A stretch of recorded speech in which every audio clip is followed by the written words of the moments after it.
Chilling tales for dark nights.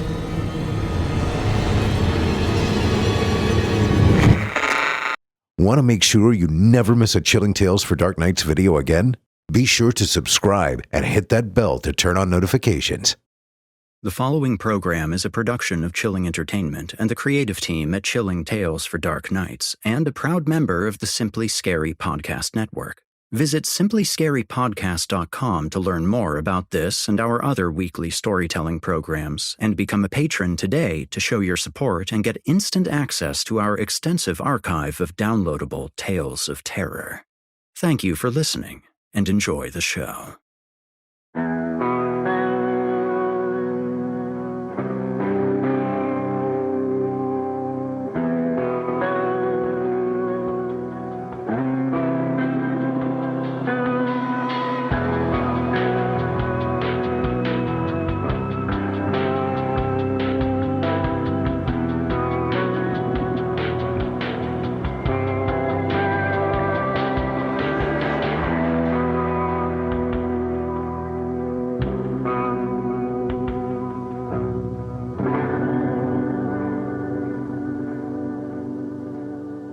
Disclaimer. Horror Hill is a horror anthology podcast bringing you scary stories from all corners of the internet and beyond. As such, certain stories include content that some listeners might find offensive. Listener discretion is advised.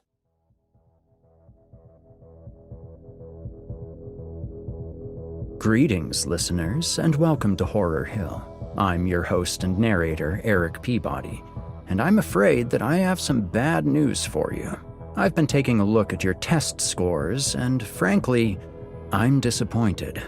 Based on these numbers, you all have far less knowledge of classic weird fiction than state mandates require. I aim to rectify that today with Summer School, Part 2. As luck would have it, another hiccup in our story pipeline has left me blowing the dust off some old tomes looking for something to read to you this week, and boy did I find something. Tonight's tale is titled The Derelict, and was written by William Hope Hodgson in 1912. For a story this old, you're going to notice some elements that would go on to inspire more modern horror media, such as The Blob, The Ruins, and even The Lonesome Death of Jordy Verrill from Creepshow. Now that everyone's seated and has their pens and paper ready, I believe that it's time for class to begin. You're listening to the free edition of this program. If you'd like to help support Horror Hill and also remove these pesky ads, head to chillingtalesfordarknights.com and click Patrons in the upper menu to sign up today. You'll get instant access to hundreds of ad-free stories, so what are you waiting for? Also, if you're watching on YouTube, do us a favor and drop a like and subscribe. Become part of our dark circle, listeners. And now, from author William Hope Hodgson, I give you The Derelict.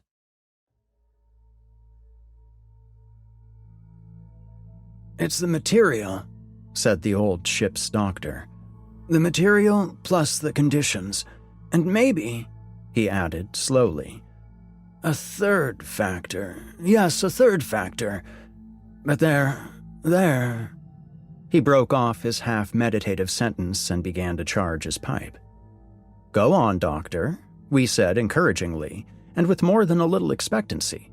We were in the smoke room of the Sand Alley, running across the North Atlantic, and the doctor was a character. He concluded the charging of his pipe and lit it, then settled himself and began to express himself more fully. "The material," he said with conviction, "is inevitably the medium of expression of the life force, the fulcrum, as it were, lacking which it's unable to exert itself, or indeed to express itself in any form or fashion that would be intelligible or evident to us. So potent is the share of the material in the production of that thing which we name life, and so eager the life force to express itself, that I am convinced it would, if given the right conditions, make itself manifest even through so hopeless-seeming a medium as a simple block of sawn wood. For I tell you, gentlemen, The life force is both as fiercely urgent and as indiscriminate as fire, the destructor, yet which some are now growing to consider the very essence of life rampant. There's a quaint-seeming paradox there," he concluded, nodding his old gray head. "Yes, Doctor," I said. "In brief, your argument is that life is a thing, state, fact, or element, call it what you like, which requires the material through which to manifest itself, and that given the material plus the conditions, the result is life. In other words, that life is an evolved product manifested through matter and bred of conditions, eh?" "As we understand the word," said the old doctor. "Though, mind you, there may be a third factor. But in my heart, I believe that it's a matter of chemistry, conditions, and a suitable medium. But given the conditions, the brute is so almighty that it will seize upon anything through which to manifest itself. It is a force generated by conditions. But nevertheless, this does not bring us one iota nearer to its explanation, any more than to the explanation of electricity or fire.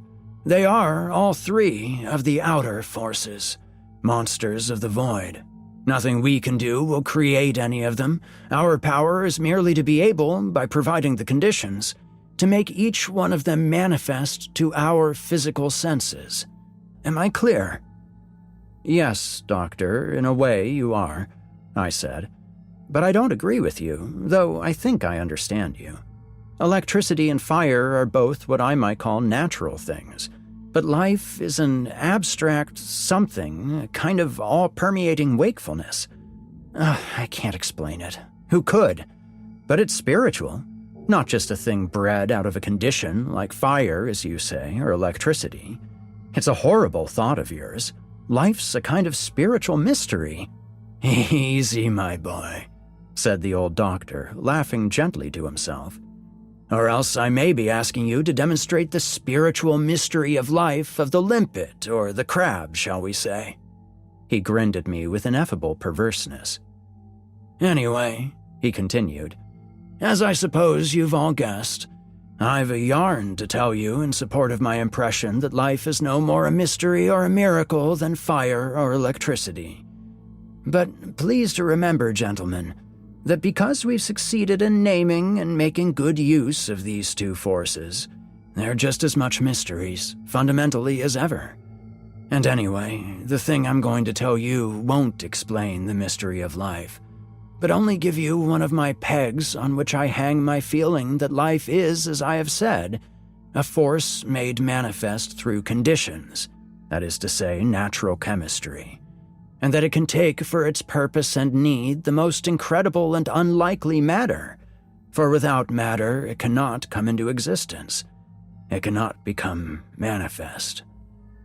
"I don't agree with you, Doctor," I interrupted. "Your theory would destroy all belief in life after death. It would—" "Hush, Sonny," said the old man with a quiet little smile of comprehension. "Hark to what I've to say first. And anyway, what objection have you to material life after death? And if you object to a material framework, I would still have you remember that I am speaking of life as we understand the word in this, our life. Now do be a quiet lad, or I'll never be done." "It was when I was a young man, and that's a good many years ago, gentlemen. I had passed my examinations, but was so run down with overwork that it was decided that I had better take a trip to sea. I was by no means well off, and very glad in the end to secure a nominal post as doctor in the sailing passenger clipper running out to China. The name of the ship was the Bessie, and as soon as I got all my gear aboard, she cast off and we dropped down the Thames, and the next day we were well away out in the Channel. The captain's name was Gannington, a very decent man, though quite illiterate. The first mate, Mr. Burleys, was a quiet, sternish, reserved man, very well read. The second mate, Mr. Selvern, was, perhaps, by birth and upbringing, the most socially cultured of the three, but he lacked the stamina and indomitable pluck of the two others. He was more of a sensitive, and emotionally and even mentally, the most alert man of the three. On our way out, we called at Madagascar, where we landed some of our passengers. Then we ran eastward, meaning to call at Northwest Cape, but about 100 degrees east we encountered very dreadful weather, which carried away all our sails and sprung the jibboom and fore gallant mast. The storm carried us northward for several hundred miles, and when it dropped us, finally, we found ourselves in a very bad state. The ship had been strained and had taken some 3 feet of water through her seams. The main topmast had been sprung in addition to the jibboom and fore gallant masts. 2 of our boats had gone, as also one of the pigsties with 3 fine pigs, these latter having been washed overboard but some half hour before the wind began to ease, which it did very quickly, though a very ugly sea ran for some hours after. The wind left us just before dark, and when morning came it brought splendid weather, a calm, mildly undulating sea and a brilliant sun with no wind. It showed us also that we were not alone, for about 2 miles away to the westward was another vessel, which Mr. Selvern, the second mate, pointed out to me. "That's a pretty rum-looking packet, Doctor," he said, and handed me his glass. I looked through it at the other vessel and saw what he meant. At least, I thought I did. "Yes, Mr. Selvern," I said. "She's got a pretty old-fashioned look about her." He laughed at me in his pleasant way. "It's easy to see you're not a sailor, Doctor," he remarked. "There's a dozen rum things about her. She's a derelict and has been floating around by the look of her for many a score of years. Look at the shape of her counter and the bows and cutwater. She's as old as the hills, as you might say, and ought to have gone down to Davy Jones a good while ago. Look at the growths on her and the thickness of her standing rigging. That's all salt incrustations, I fancy, if you notice the white color. She's been a small bark, but don't you see she's not a yard left aloft? They've all dropped out of the slings, everything rotted away. Wonder the standing rigging hasn't gone too. I wish the old man would let us take the boat and have a look at her. She'd be well worth it." There seemed little chance, however, of this, for all hands were turned to and kept hard at it all day long, repairing the damage to the masts and gear. And this took a long while, as you may think. Part of the time I gave a hand heaving on one of the deck capstans, for the exercise was good for my liver. Old Captain Gannington approved, and I persuaded him to come along and try some of the same medicine, which he did, and we got very chummy over the job. We got talking about the derelict, and he remarked how lucky we were not to have run full tilt onto her in the darkness, for she lay right away to leeward of us, according to the way that we had been drifting in the storm. He also was of the opinion that she had a strange look about her, and that she was pretty old.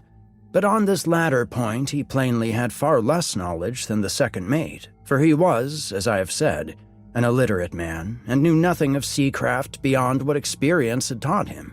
He lacked the book knowledge which the second mate had of vessels previous to his day, which it appeared the derelict was.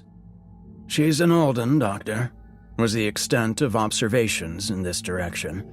Yet when I mentioned to him that it would be interesting to go aboard and give her a bit of an overhaul, he nodded his head, as if the idea had been already in his mind and accorded with his own inclinations. "When the work's over, Doctor," he said. "Can't spare the men now, you know. Gotta get all ship-shape and ready as smart as we can. But we'll take my gig and go off in the second dog watch. The glass is steady, and it'll be a bit of gam for us."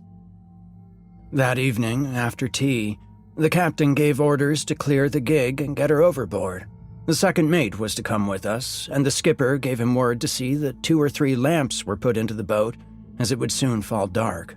A little later, we were pulling across the calmness of the sea with a crew of 6 at the oars, and making very good speed of it. Now, gentlemen, I have detailed to you with great exactness all the facts, both big and little, so that you can follow step by step each incident in this extraordinary affair, and I want you now to pay the closest attention. I was sitting in the stern sheets with the second mate and the captain, who was steering, and as we drew nearer and nearer to the stranger, I studied her with an ever-growing attention, as indeed did Captain Gannington and the second mate. She was, as you know, to the westward of us, and the sunset was making a great flame of red light to the back of her, so that she showed a little blurred and indistinct by reason of the halation of the light, which almost defeated the eye in any attempt to see her rotting spars and standing rigging, submerged as they were in the fiery glory of the sunset.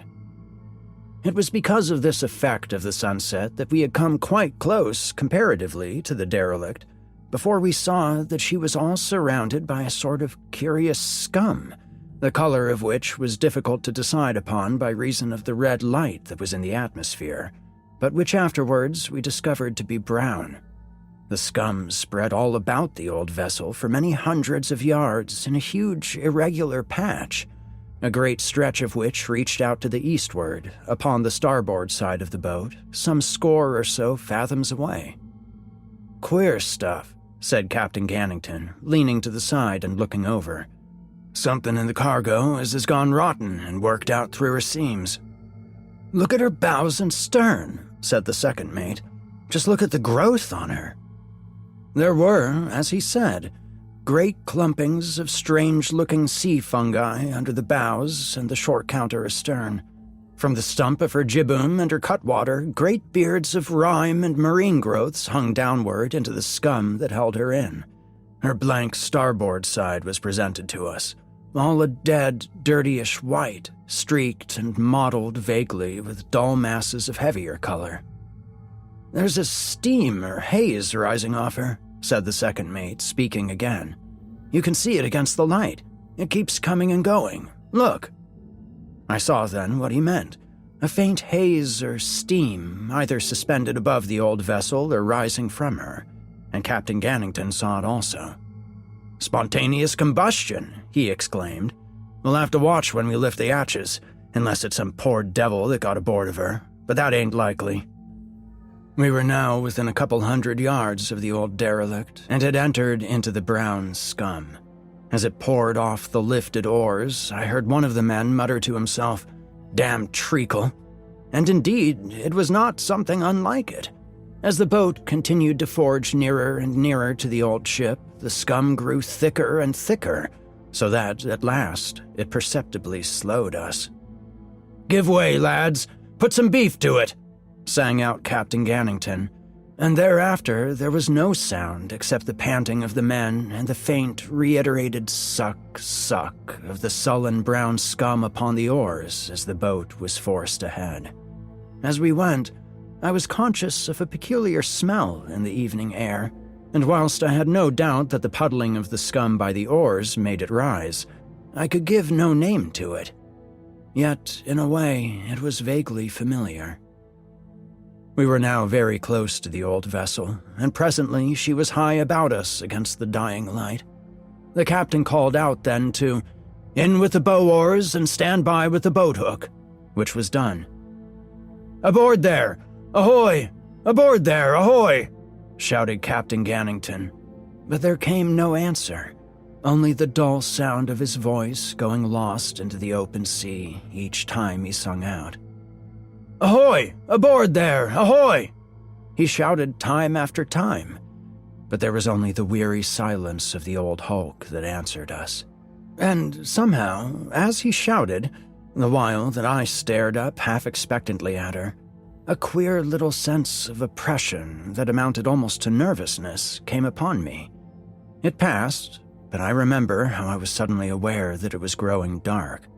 Darkness comes fairly rapidly in the tropics, though not so quickly as many fiction writers seem to think. But it was not that the coming of dusk had perceptibly deepened in that brief time of only a few moments, but rather that my nerves had made me suddenly a little hypersensitive. I mention my state particularly, for I am not a nervy man normally, and my abrupt touch of nerves is significant in the light of what happened. "There's no one on board there," said Captain Gannington. "Give way, men."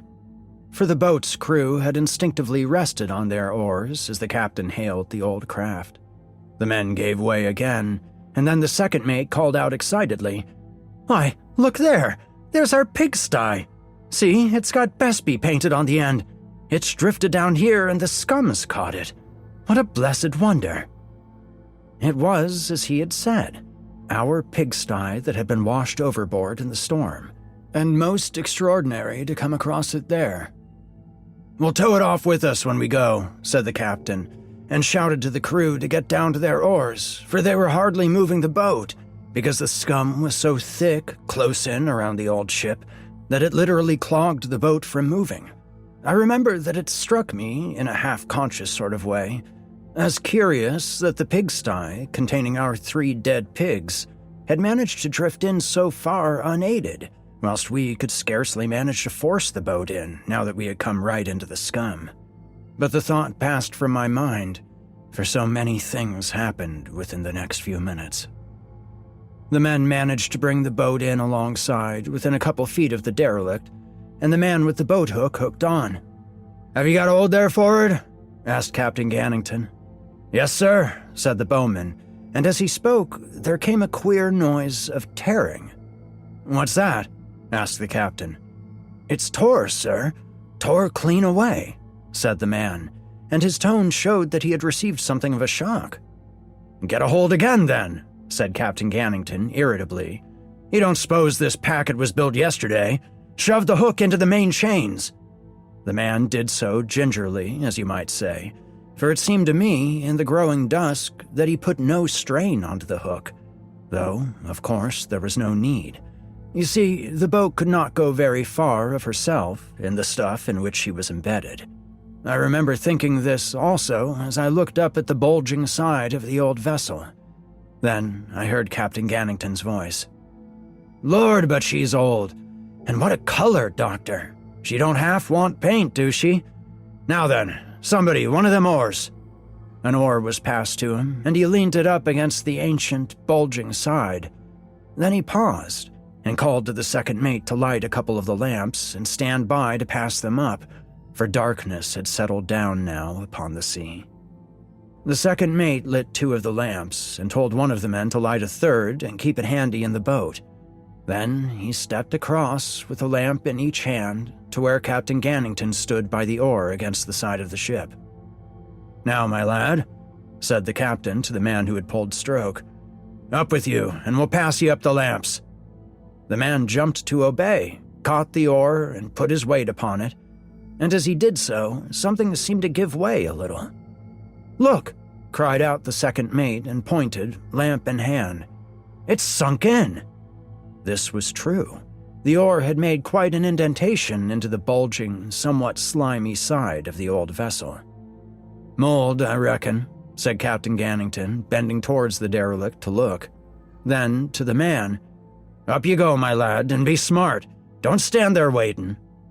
At that, the man, who had paused a moment as he felt the oar give beneath his weight, began to shin up, and in a few seconds he was aboard and leant out over the rail for the lamps. These were passed up to him, and the captain called to him to steady the oar. Then Captain Gannington went, calling to me to follow, and after me the second mate. As the captain put his face over the rail, he gave a cry of astonishment. "Mold, by gum! Mold! Tons of it! Good Lord!" As I heard him shout that, I scrambled the more eagerly after him, and in a moment or two I was able to see what he meant. Everywhere that the light from the 2 lamps struck, there was nothing but smooth, great masses and surfaces of a dirty, white-colored mold. I climbed over the rail with the second mate close behind and stood upon the mold-covered decks. There might have been no planking beneath the mold for all that our feet could feel. It gave under our tread with a spongy, puddingy feel. It covered the deck furniture of the old ship, so that the shape of each article and fitment was often no more than suggested through it. Captain Gannington snatched a lamp from the man, and the second mate reached for the other. They held the lamps high, and we all stared. It was most extraordinary, and somehow most abominable. I can think of no other word, gentlemen, that so much describes the predominant feeling that affected me at that moment. "Good Lord," said Captain Gannington several times. "Good Lord." But neither the second mate nor the man said anything, and, for my part, I just stared, and at the same time began to smell a little at the air, for there was a vague odor of something half familiar that somehow brought me to a sense of half-known fright. I turned this way and that, staring, as I've said. Here and there, the mold was so heavy as to entirely disguise what lay beneath, converting the deck fittings into indistinguishable mounds of mold, all dirty white and blotched, and veined with irregular, dull, purplish markings. There was a strange thing about the mold which Captain Gannington drew attention to. It was that our feet did not crush into it and break the surface as might have been expected, but merely indented it. "Never seen nothing like it before, never," said the captain, after having stooped with his lamp to examine the mold under our feet. He stamped with his heel, and the mold gave out a dull, puddingy sound. He stooped again, with a quick movement, and stared, holding the lamp close to the deck. Blessed if it ain't a regular skin-do-it. The second mate and the man and I all stooped and looked at it. The second mate progged it with his forefinger, and I remember I rapped it several times with my knuckles, listening to the dead sound it gave out, and noticing the close, firm texture of the mold. "Dough," the second mate. "It's just like blessed dough. Huh." He stood up with a quick movement. "I could fancy it stinks a bit," he said.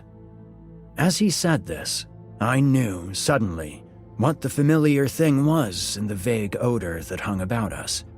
It was that the smell had something animal-like in it, something of the same smell, only heavier, that you would smell in any place that was infested with mice. I began to look about with a sudden, very real uneasiness. There might be vast numbers of hungry rats aboard. They might prove exceedingly dangerous if in a starving condition. Yet, as you will understand, somehow I hesitated to put forward my idea as a reason for caution. It was too fanciful. Captain Gannington had begun to go aft along the mold-covered main deck with the second mate, each of them holding their lamps high up so as to cast a good light about the vessel. I turned quickly and followed them, the man with me keeping close to my heels and plainly uneasy. As we went, I became aware that there was a feeling of moisture in the air, and I remembered the slight mist or smoke above the hulk, which had made Captain Gannington suggest spontaneous combustion and explanation. And always, as we went, there was that vague, animal smell. Suddenly, I found myself wishing we were well away from the old vessel. Abruptly, after a few paces, the captain stopped and pointed at a row of mold-hidden shapes on each side of the main deck. "Guns," he said. "Been a privateer in the old days, I guess. Maybe worse. We'll have a look below, Doctor. There may be something worth touching. She's older than I thought.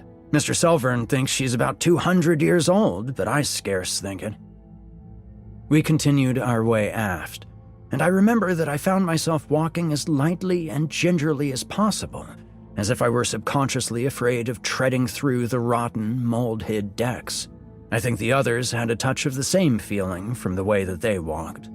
Occasionally, the soft stuff would grip our heels, releasing them with a little sullen suck. The captain forged somewhat ahead of the second mate, and I know that the suggestion he had made himself, that perhaps there might be something below worth carrying away, had stimulated his imagination. The second mate was, however, beginning to feel somewhat the same way that I did. At least, I have that impression.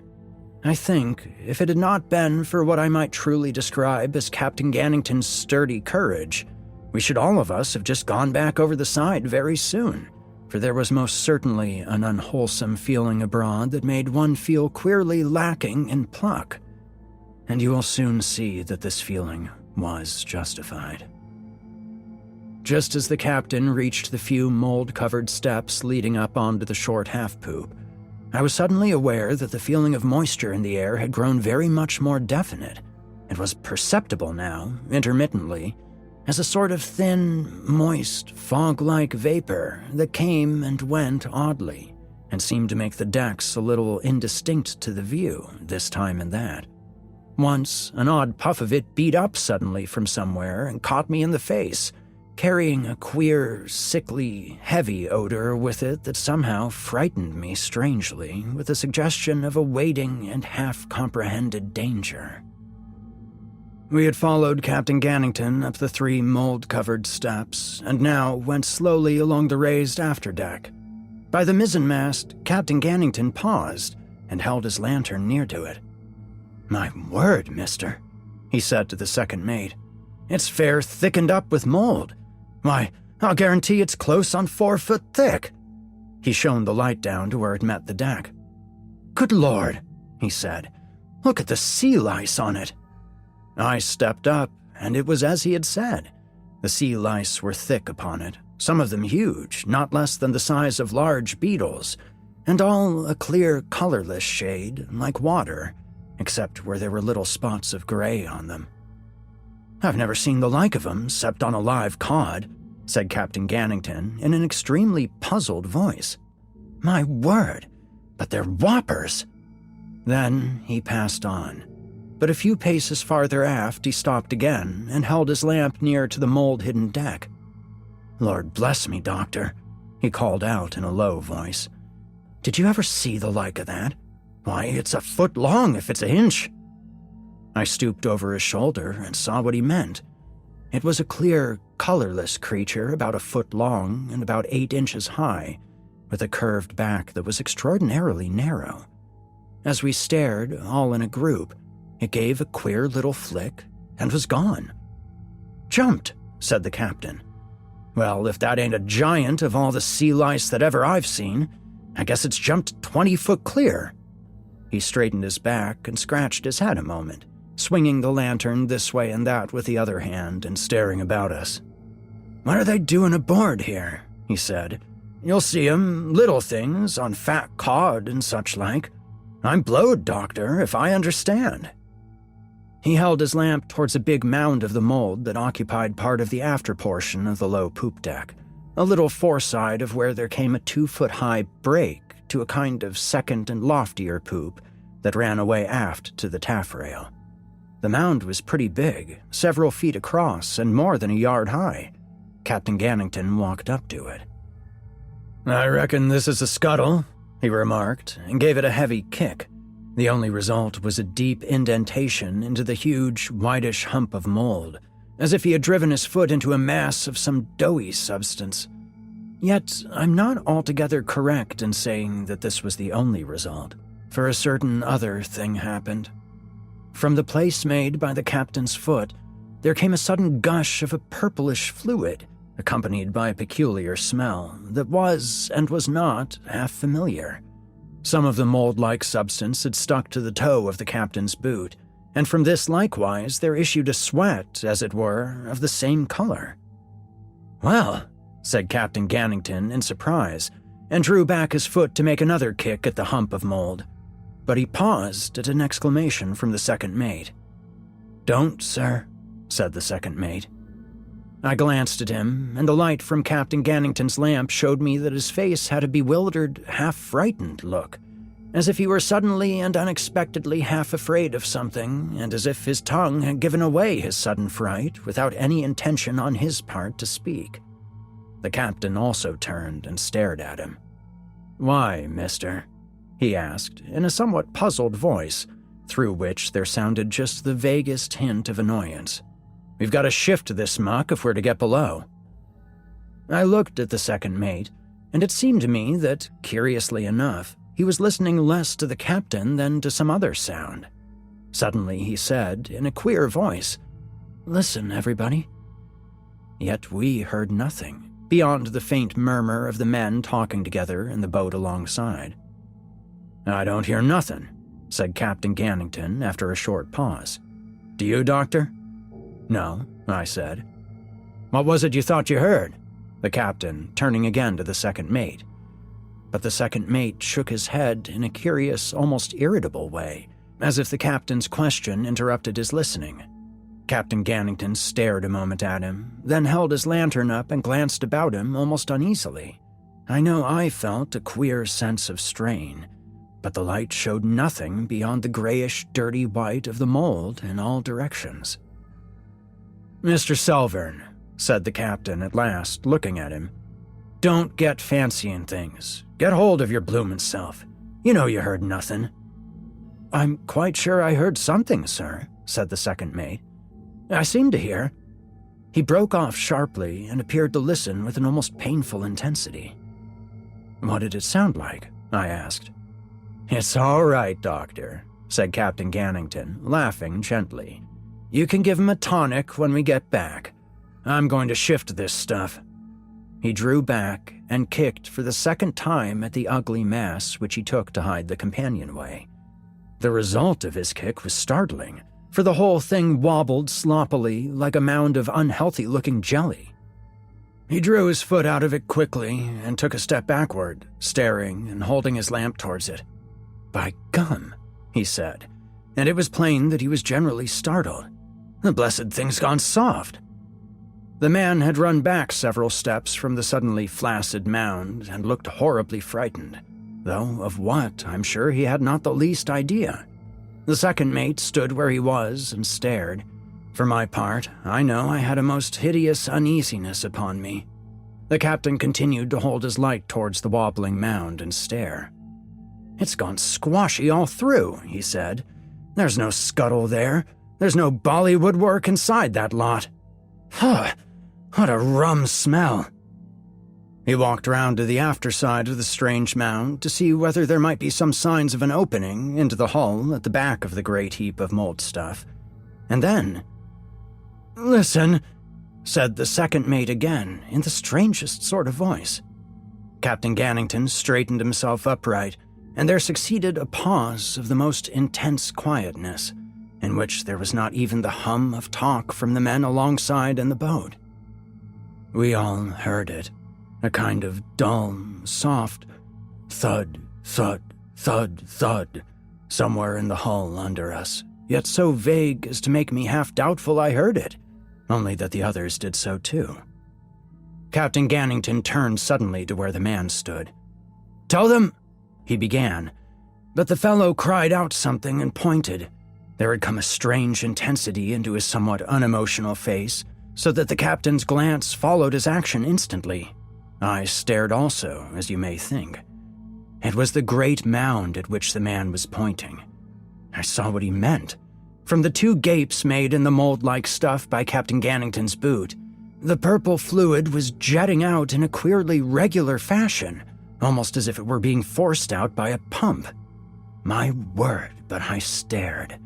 And even as I stared, a larger jet squirted out and splashed as far as the man, spattering his boots and trouser leg. The fellow had been pretty nervous before, in a stolid, ignorant sort of way, and his funk had been growing steadily. But at this, he simply let out a yell and turned about to run.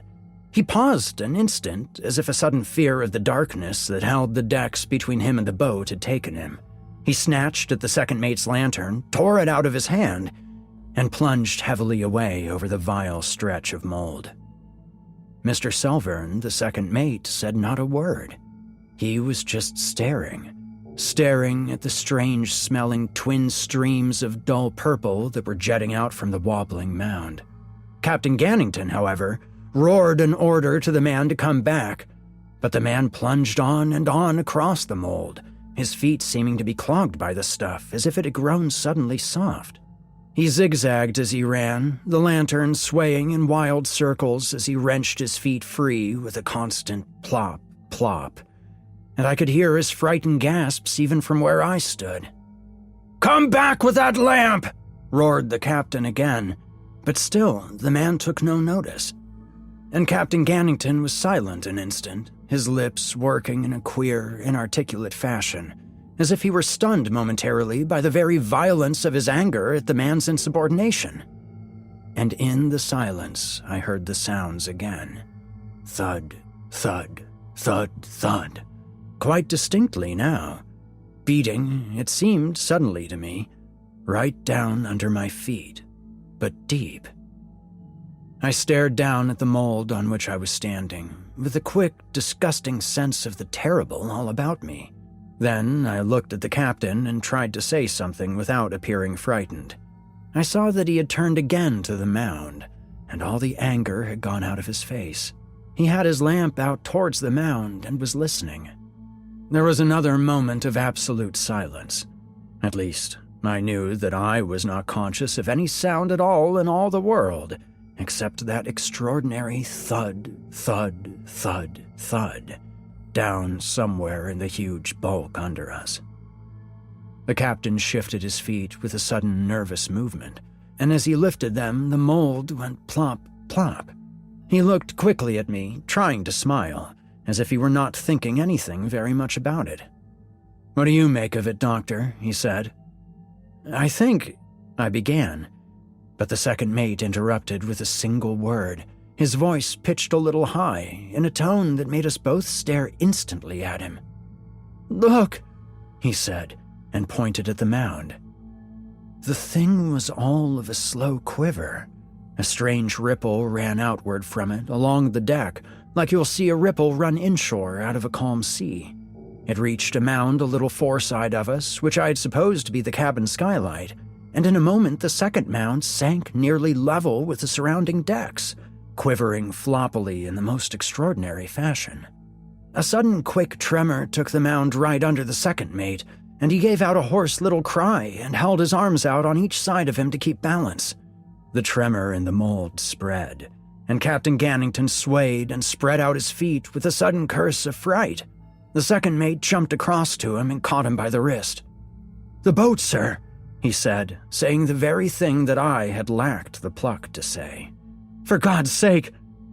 But he never finished, for a tremendous, hoarse scream cut off his words. They hove themselves around and looked. I could see without turning. The man who had run from us was standing in the waist of the ship, about a fathom from the starboard bulwarks. He was swaying from side to side and screaming in a dreadful fashion. He appeared to be trying to lift his feet, and the light from his swaying lantern showed an almost incredible sight. All about him, the mold was in active movement. His feet had sunk out of sight. The stuff appeared to be lapping at his legs, and abruptly his bare flesh showed. The hideous stuff had rent his trouser leg away as if it were paper. He gave out a simply sickening scream, and, with a vast effort, wrenched one leg free. It was partly destroyed. The next instant he pitched face downward, and the stuff heaped itself upon him as if it were actually alive, with a dreadful, severe life. It was simply infernal. The man had gone from sight. Where he had fallen was now a writhing, elongated mound, in constant and horrible increase as the mold appeared to move towards it in strange ripples from all sides. Captain Gannington and the second mate were stone silent in amazed and incredulous horror.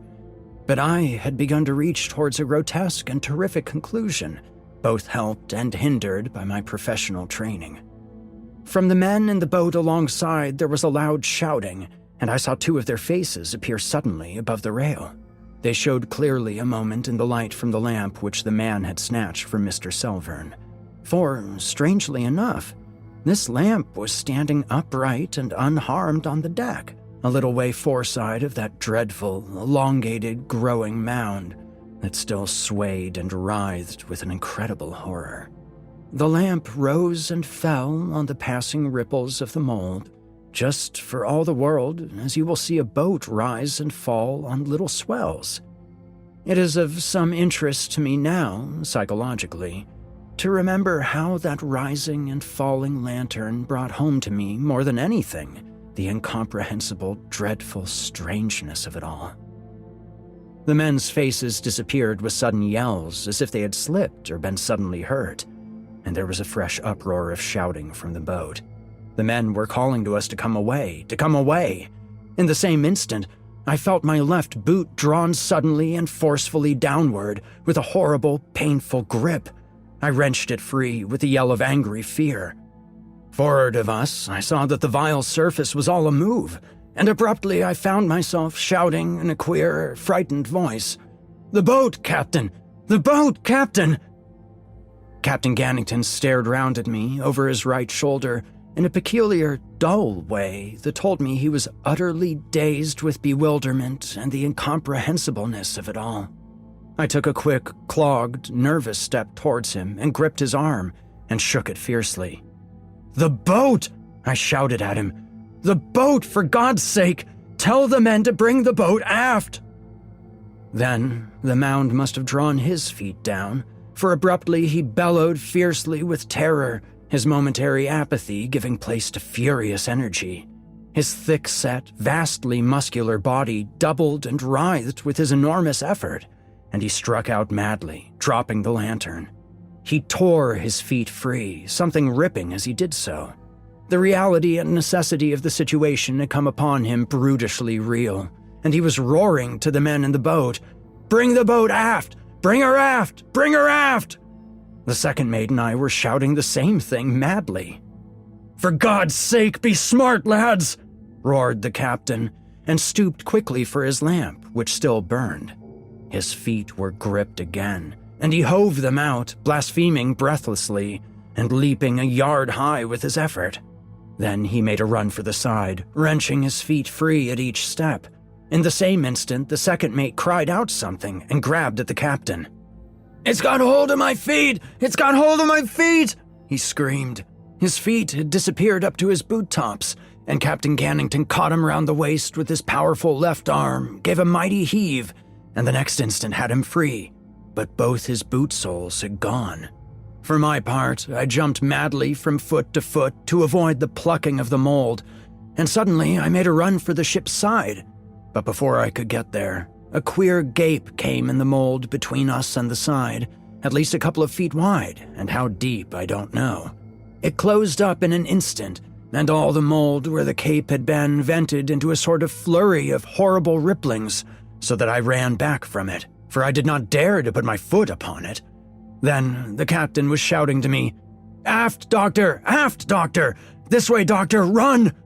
I saw then that he had passed me and was up on the after-raised portion of the poop. He had the second mate thrown like a sack, all loose and quiet, over his left shoulder, for Mr. Salvern had fainted, and his long legs flogged limp and helpless against the captain's massive knees as he ran. I saw, with a queer, unconscious noting of minor details, how the torn soles of the second mate's boots flapped and jigged as the captain staggered aft. "Boat ahoy! Boat ahoy! Boat ahoy!"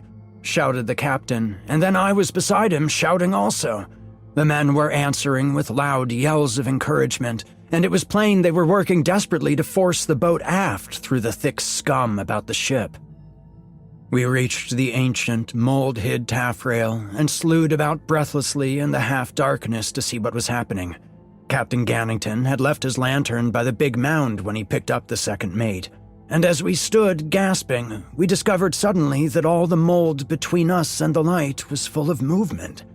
Yet the part on which we stood, for about 6 or 8 feet forward of us, was still firm. Every couple of seconds we shouted to the men to hasten, and they kept on calling to us that they would be with us in an instant.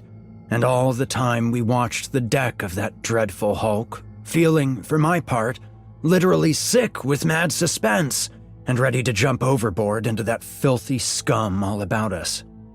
Down somewhere in the huge bulk of the ship, there was all the time that extraordinary, dull, ponderous thud, thud, thud, growing ever louder.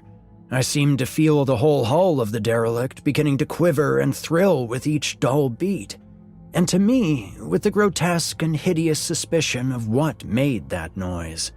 It was at once the most dreadful and incredible sound I've ever heard. As we waited desperately for the boat, I scanned incessantly so much of the gray-white bulk as the lamp showed. The whole of the deck seemed to be in strange movement. Forward of the lamp, I could see indistinctly the moundings of the mold swaying and nodding hideously beyond the circle of the brightest rays. Nearer and full in the glow of the lamp, the mound, which should have indicated the skylight, was swelling steadily.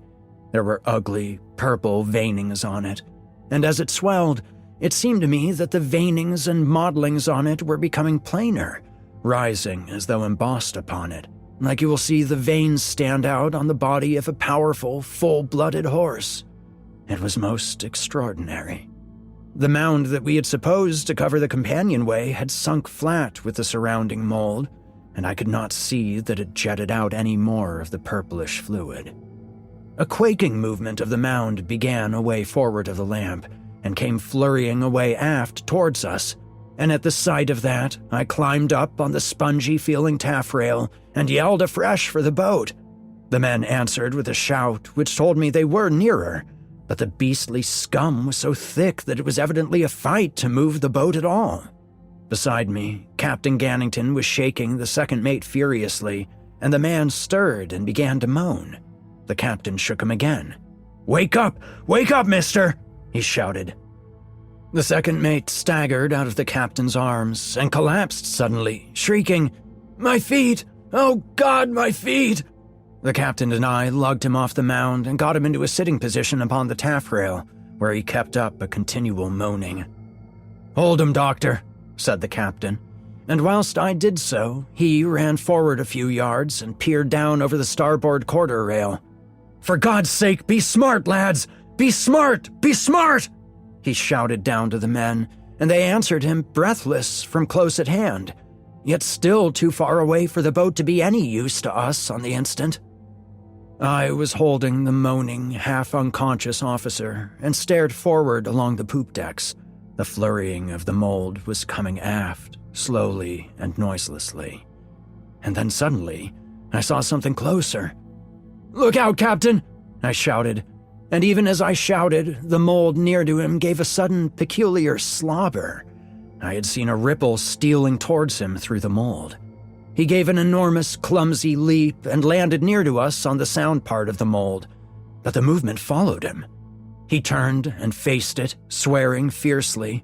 All about his feet there came abruptly little gapings, which made horrid sucking noises. "Come back, Captain!" I yelled. "Come back, quick!" As I shouted, a ripple came at his feet, lapping at them, and he stamped insanely at it and leapt back, his boot torn half off his foot. He swore madly with pain and anger and jumped swiftly for the taffrail. "Come on, doctor, over we go," he called. Then he remembered the filthy scum and hesitated, and roared out desperately to the men to hurry. I stared down also. "The second mate?" I said. "I'll take charge, doctor," said Captain Gannington, and caught hold of Mr. Selvern. As he spoke, I thought I saw something beneath us, outlined against the scum. I leaned out over the stern and peered. There was something under the port quarter. "There's something down there, Captain," I called, pointing in the darkness. He stooped far over and stared. "A boat, by gum! A boat!" he yelled, and began to wriggle swiftly along the taffrail, dragging the second mate after him. I followed. "A boat it is, sure!" he exclaimed a few moments later, and, picking up the second mate clear of the rail, he hove him down into the boat, where he fell with a crash into the bottom. "Over you go, doctor!" he yelled at me, and pulled me bodily off the rail and dropped me after the officer. As he did so, I felt the whole of the ancient, spongy rail give a peculiar, sickening quiver and begin to wobble. I fell onto the second mate, and the captain came after, almost in the same instant, but fortunately he landed clear of us, onto the fore thwart, which broke under his weight with a loud crack and splintering of wood. "Thank God," I heard him mutter. "Thank God. I guess that was a mighty near thing to going to Hades." He struck a match just as I got to my feet, and between us we got the second mate straightened out on one of the after fore and aft thwarts. We shouted to the men in the boat, telling them where we were, and saw the light of their lanterns shining round the starboard counter of the Derelict. They called back to us to tell us they were doing their best, and then, whilst we waited, Captain Gannington struck another match and began to overhaul the boat we had dropped into. She was a modern, two-bowed boat, and on the stern there was painted Cyclone Glasgow. She was in pretty fair condition and had evidently drifted into the scum and been held by it. Captain Gannington struck several matches and went forward towards the Derelict. Suddenly, he called to me, and I jumped over the thwarts to him. "Look, doctor," he said, and I saw what he meant. A mass of bones up in the bows of the boat. I stooped over them and looked. They were the bones of at least 3 people, all mixed together in an extraordinary fashion, and quite clean and dry. I had a sudden thought concerning the bones, but I said nothing, for my thought was vague in some ways and concerned the grotesque and incredible suggestion that had come to me as to the cause of that ponderous, dull thud, thud, thud that beat on so infernally within the hull and was plain to hear even now that we had got off the vessel herself. And all the while, I had a sick, horrible mental picture of that frightful, wriggling mound aboard the hulk. As Captain Gannington struck a final match, I saw something that sickened me, and the captain saw it in the same instant. The match went out, and he fumbled clumsily for another and struck it. We saw the same thing again. We had not been mistaken. A great lip of gray-white was protruding in over the edge of the boat. A great lappet of the mold was coming stealthily towards us, a live mass of the very hull itself. And suddenly, Captain Gannington yelled out in so many words the grotesque and incredible thing I was thinking. "She's alive!" I never heard such a sound of comprehension and terror in a man's voice. The very horrified assurance of it made actual to me the thing that before had only lurked in my subconscious mind.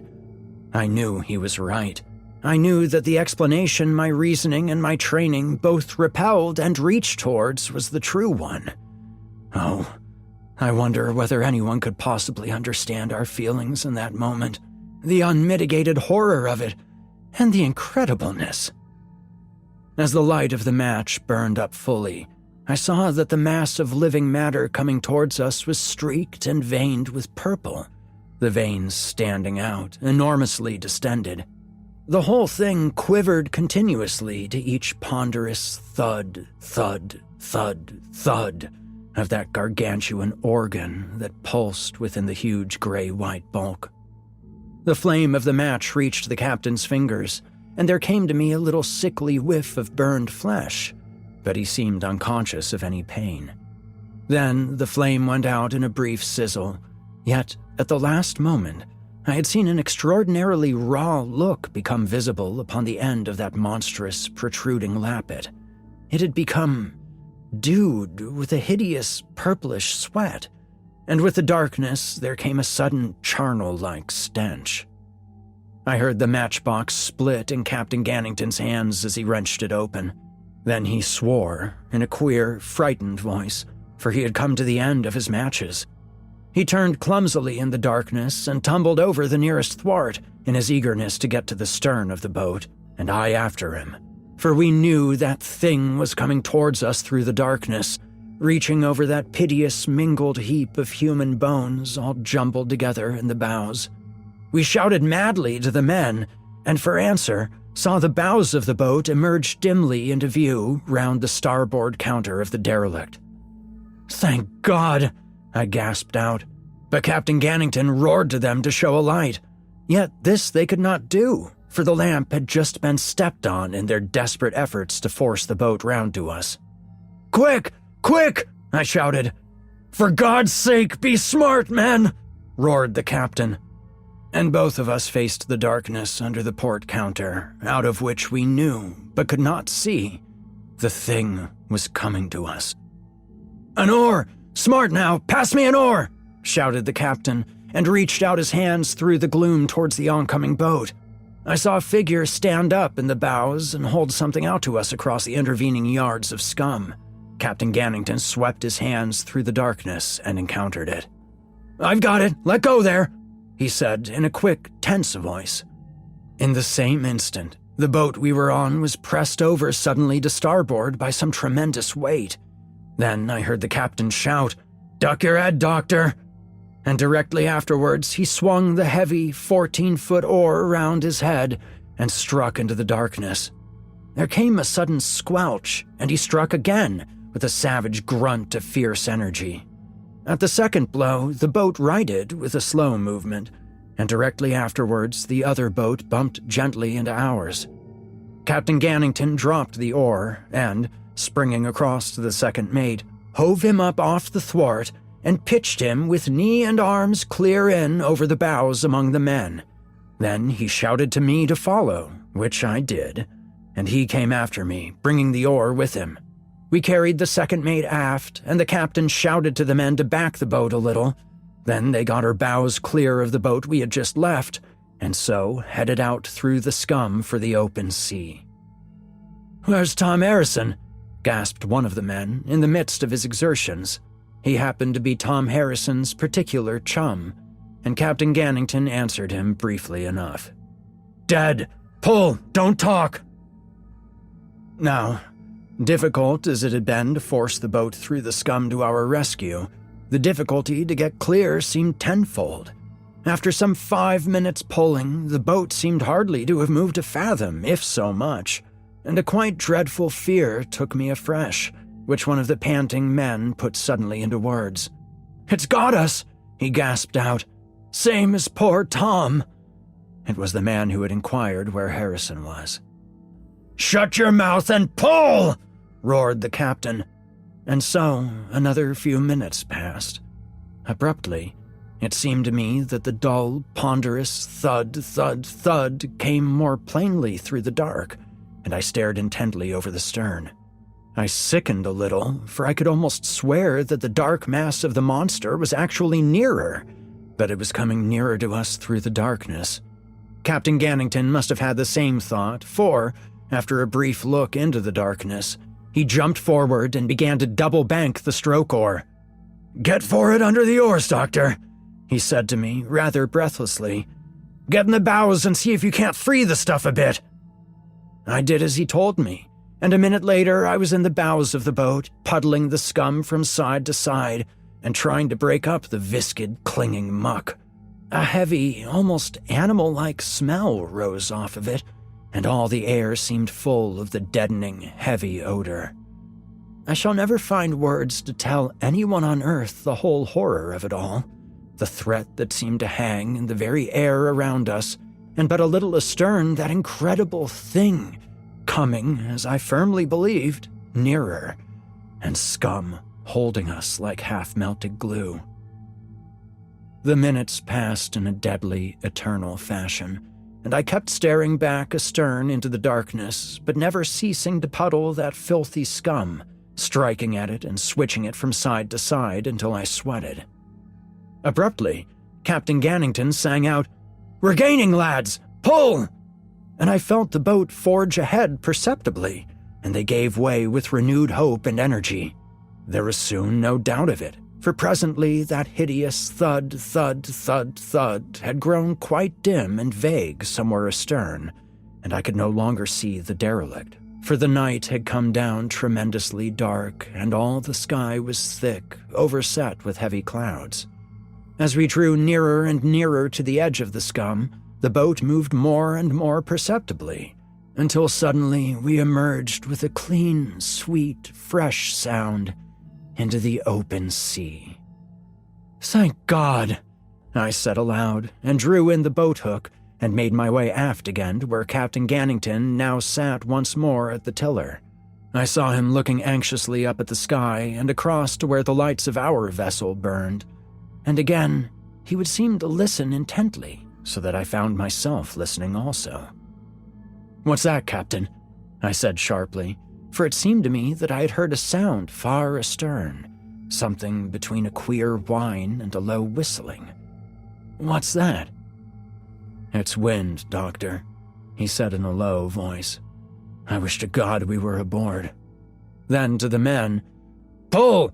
Put your backs into it, or you'll never put your teeth through good bread again!" The men obeyed nobly, and we reached the vessel safely, and had the boat safely stowed before the storm came, which it did in a furious white smother out of the west.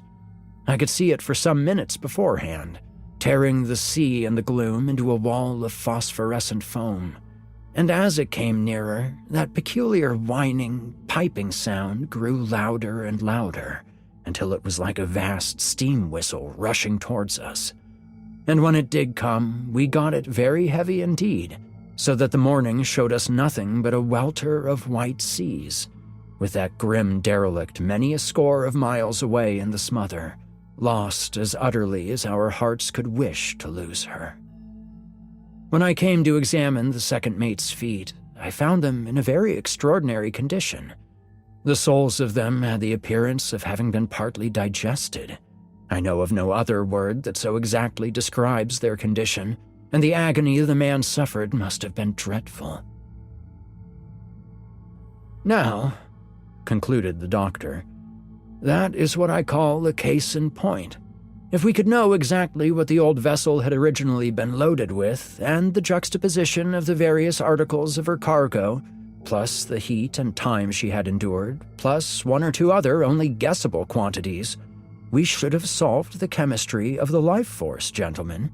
Not necessarily the origin, mind you, but at least we should have taken a big step on the way. I've often regretted that gale, you know. In a way, that is, in a way. It was a most amazing discovery. But at the same time, I had nothing but thankfulness to be rid of it. A most amazing chance.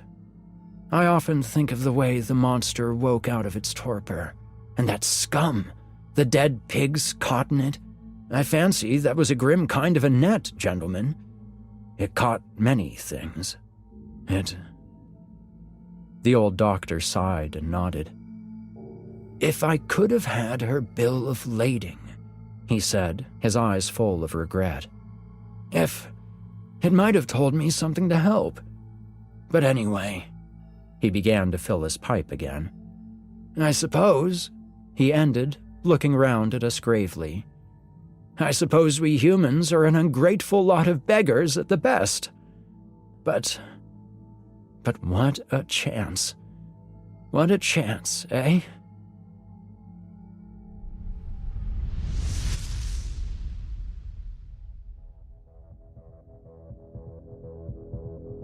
You've been listening to The Derelict by William Hope Hodgson. William Hope Hodgson, 1877 to 1918, was a prolific author that worked in many genres and styles. Hodgson drew extensively on his own background as a sailor, and many of his stories are set on the sea. Some of his most notable works include Seaton's Aunt, the paranormal detective Carnacki, and the weird fiction classic, The House on the Borderland.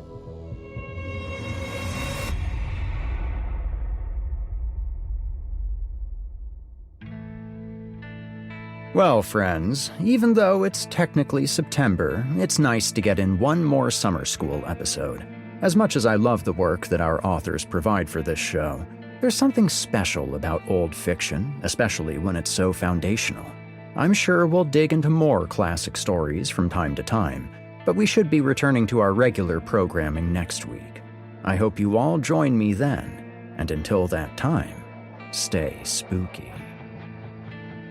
You've been listening to the Horror Hill Podcast, a production of Chilling Entertainment and the creative team at Chilling Tales for Dark Nights.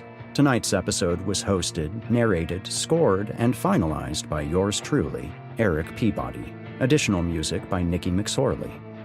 Got a terrifying tale of your own that you'd like performed? Email it to us at submissions@simplyscarypodcast.com to have your work considered for future production. Note that any writing utilizing artificial intelligence is ineligible. If you enjoyed tonight's episode, why not help us spread our dark presence online? You can follow Chilling Tales for Dark Nights on social media, and upvote, subscribe, and hit the bell notification icon if you're listening to this on YouTube. It helps us out a lot and also keeps you up to date on new episodes. If you'd like access to uninterrupted horror, free of ads and these annoying bookend segments, might I recommend signing up to be a patron? You'll get access to hundreds of episodes of this show, as well as everything from the other programs in the Chilling Tales for Dark Nights cabal. That means all of Scary Stories Told in the Dark, Drew Blood's Dark Tales, and more. It's a veritable smorgasbord of horrific delights. Head to chillingtalesfordarknights.com to get started. If you're looking for someone to narrate or handle audio production for your own personal project, I just so happen to know a guy. Email me at ericpeabodyvoice@gmail.com. That's ErikPeabodyvoice, and we can talk details. If darkness is what you're after, listener, your search is over. Yet, let it be known, you haven't found the darkness. The darkness has found you.